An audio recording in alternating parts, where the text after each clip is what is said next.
Kind of was. It was pretty immediate with Charmed. I think where these lovely people here with us today. Yeah, you guys were awesome. I think it was sort of an immediate thing that people sort of instantly fell in love. They fell in love with the sisters, they fell in love with the relationships.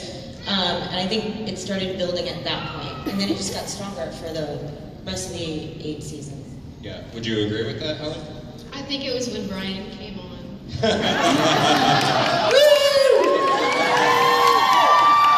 I don't think it works if you cheer for yourself, Brian. He's a woo-woo guy. He likes to woo a lot. Woo-woo. Woo-woo.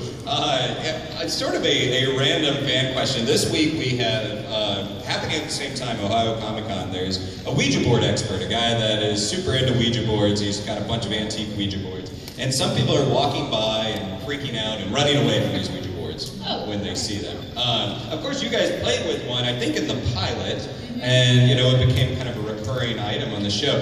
When you first interacted with the spirit board on the show, was there any weird hesitations, childhood hesitations to using it, or is it just like, hey, it's a job, of course I'm going to play with the board? Well, that's the funny part, is that we weren't allowed to call it a Ouija board because we couldn't afford to call it a Ouija board. Yeah, it's a trademark right, name. We couldn't say the name because we couldn't afford it, so we had to call it a spirit board. So that made it awkward immediately. We were like, wait, how broke are we? And we never did get to buy it.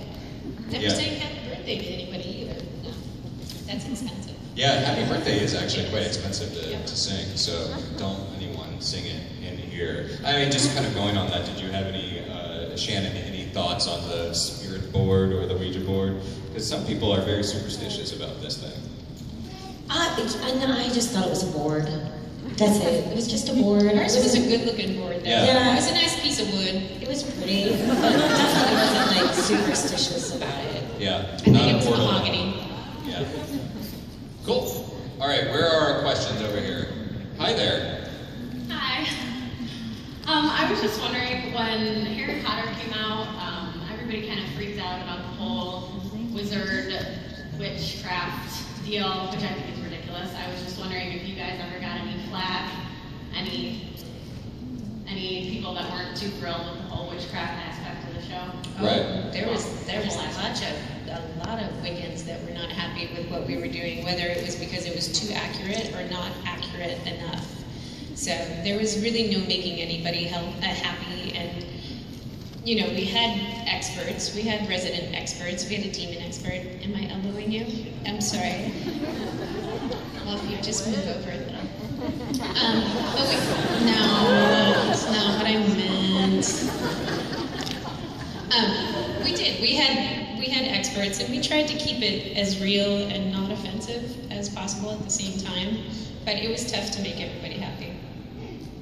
What about on the flip side, though? I mean, obviously